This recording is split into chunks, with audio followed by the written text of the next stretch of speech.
La noche del 30 de junio de 1520, una fecha grabada a fuego en la historia de la conquista de México. Fue una noche de desesperación, una noche de ajuste de cuentas, una noche donde la codicia por el oro chocó violentamente con la feroz defensa de una civilización. El aire estaba cargado de anticipación, preñado de la fatalidad que estaba a punto de desatarse. Tenochtitlán, la majestuosa capital del Imperio Azteca, era un caos bajo una lluvia torrencial.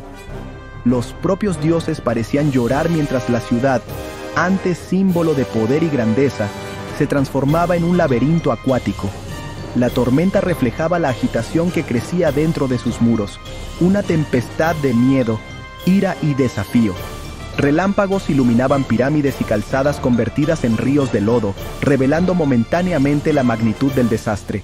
Cada destello exponía la vulnerabilidad de los conquistadores en fuga, resaltando su desesperado intento de escapar con sus ganancias mal habidas.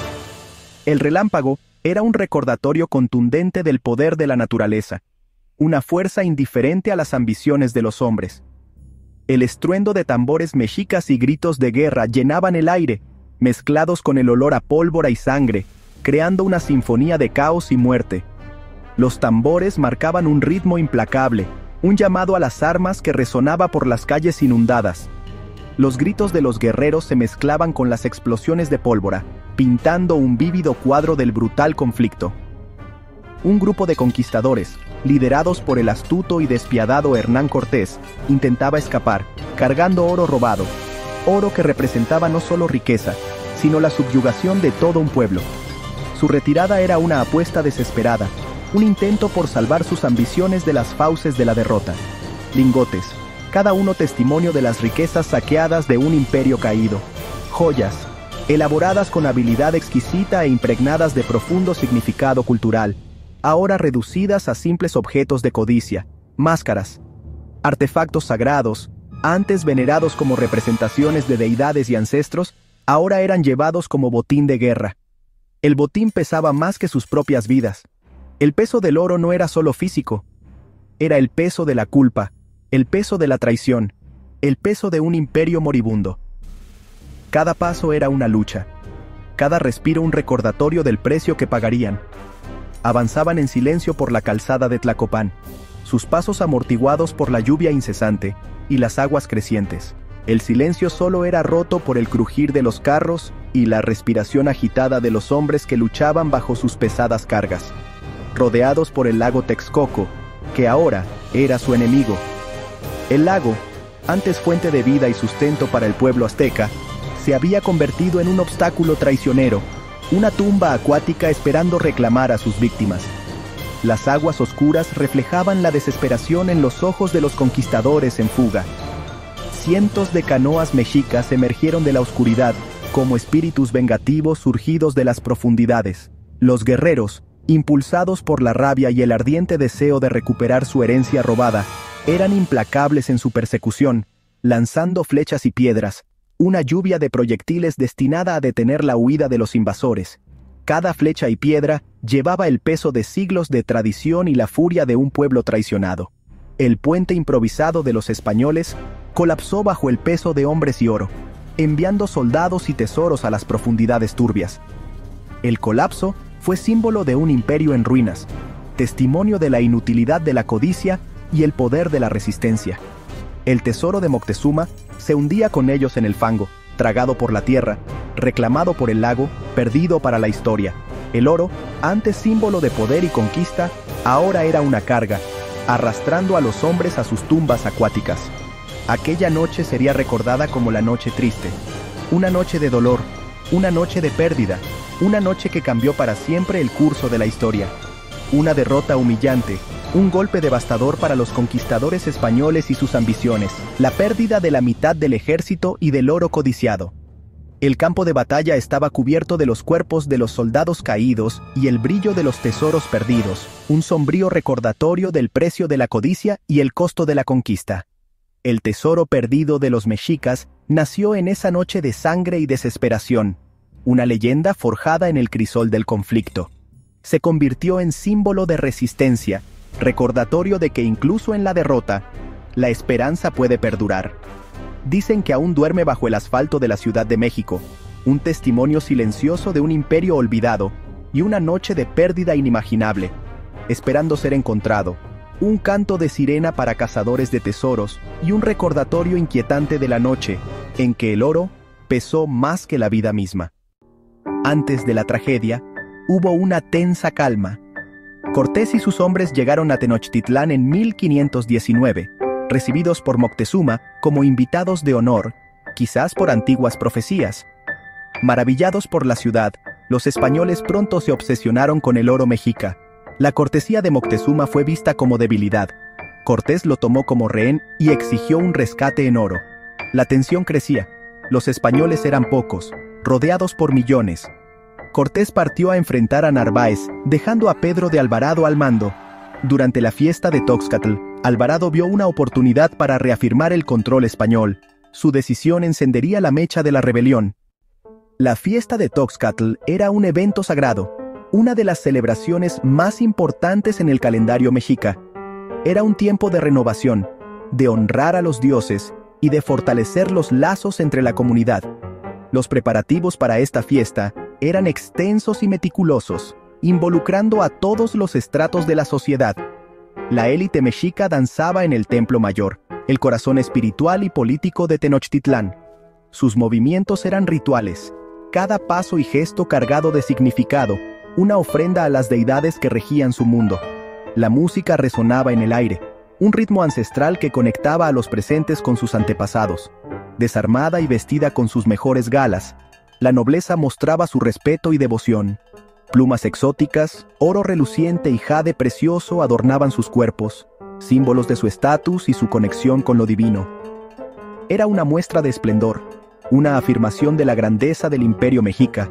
Alvarado y sus soldados observaban desde las sombras, su ambición alimentada por la riqueza que veían a su alrededor. Temerosos y codiciosos, los conquistadores veían en esta celebración una oportunidad para consolidar su poder y obtener aún más riquezas. La aparente vulnerabilidad de los mexicas, inmersos en su ritual, les parecía una invitación a la traición. Con una señal preestablecida, cerraron las salidas del Templo Mayor, atrapando a la élite mexica dentro de sus muros sagrados. La traición se consumaba en el silencio de la noche, mientras los tambores de la fiesta aún resonaban en el aire. Y entonces atacaron sin piedad, desatando una carnicería que mancharía para siempre la historia de la conquista. La sangre comenzó a fluir, tiñendo de rojo las piedras del templo, mientras los gritos de horror resonaban en el cielo. El patio se tiñó de sangre. La danza sagrada se convirtió en una danza macabra, donde la vida se extinguía bajo el filo de las espadas españolas. El lugar sagrado, profanado por la violencia y la codicia. La masacre fue brutal, indiscriminada, un acto de barbarie que dejó una cicatriz imborrable en el alma del pueblo mexica. Hombres, mujeres y niños, todos cayeron víctimas de la furia conquistadora en un baño de sangre que clamaba venganza. La noticia se esparció como pólvora, encendiendo la llama de la rebelión en cada rincón de Tenochtitlán. El eco de los gritos de los masacrados resonaba en las calles, impulsando al pueblo a levantarse en armas contra sus opresores. El pueblo mexica, harto de los invasores y de sus constantes abusos, ya no podía tolerar más la humillación y la opresión. La sangre derramada en el Templo Mayor había colmado su paciencia, desatando una furia incontenible, y del secuestro de su emperador, Moctezuma, a quien veían como un rehén en manos de los españoles. Su líder, su símbolo de poder y divinidad, ahora era una marioneta controlada por los invasores, una afrenta que no podían permitir. Así, el pueblo se levantó en armas, empuñando macanas, lanzas y escudos, dispuestos a defender su ciudad y su libertad hasta la muerte. La guerra era inevitable, un choque de culturas y de ideologías que definiría el futuro de México. Miles rodearon el palacio de Axayácatl, donde los españoles se habían refugiado, exigiendo su liberación y el fin de su dominio. La ciudad se convirtió en un campo de batalla, donde cada calle y cada edificio eran disputados con ferocidad. Dentro, los españoles se atrincheraron, temerosos de la furia del pueblo mexica, pero decididos a resistir hasta el final. Sabían que su supervivencia dependía de su capacidad para mantener a raya a la multitud enfurecida, mientras esperaban refuerzos. En medio de este caos, Cortés regresó a una ciudad en guerra, encontrando un panorama desolador y una situación fuera de control.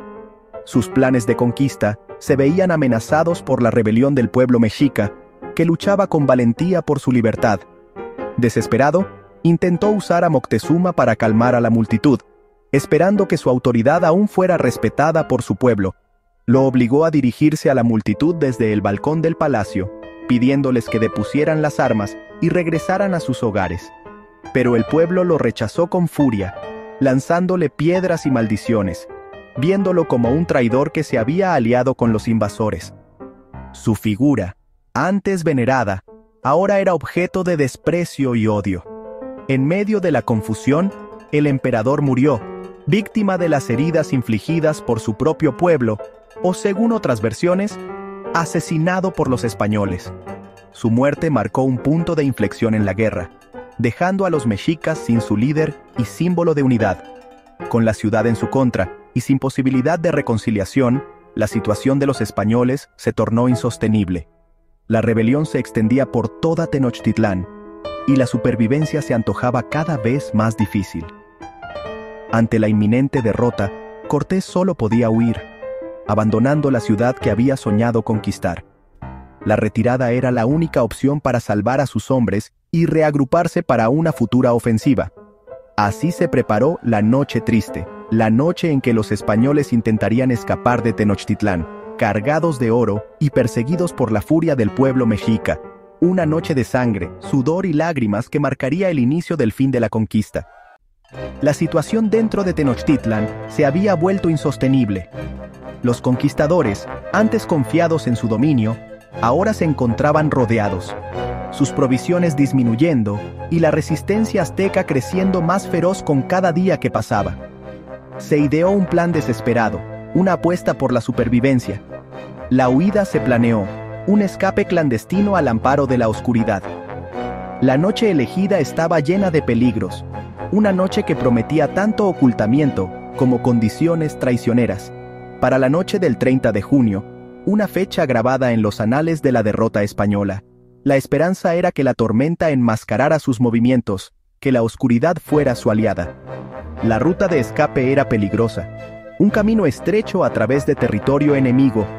La ruta, la calzada de Tlacopan, una calzada que se extendía a través del lago, ofrecía el único paso viable al continente.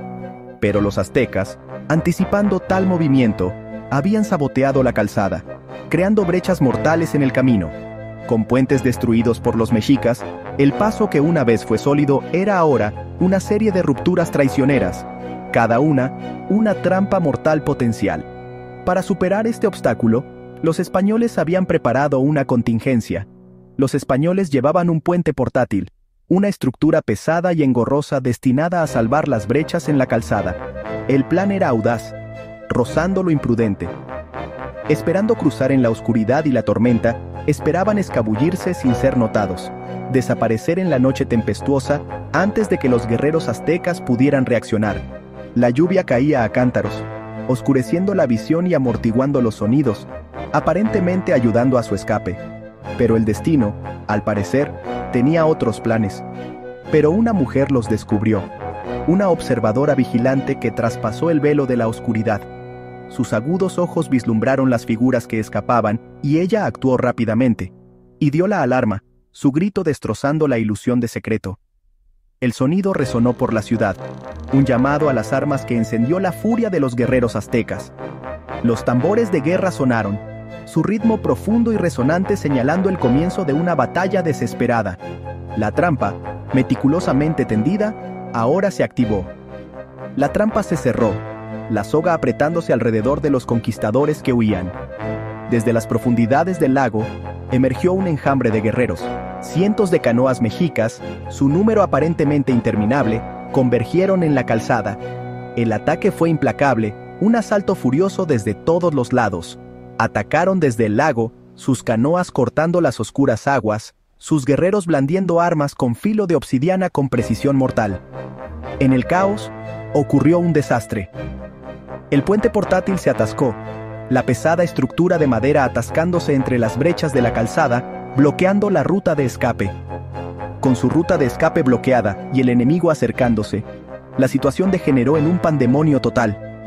El pánico estalló, el miedo apoderándose de los corazones de los conquistadores al darse cuenta de la gravedad de su situación. La disciplina se desmoronó, y las filas, una vez organizadas del ejército español, se disolvieron en una masa caótica. La formación se rompió. Cada hombre tuvo que valerse por sí mismo en la desesperada lucha por la supervivencia.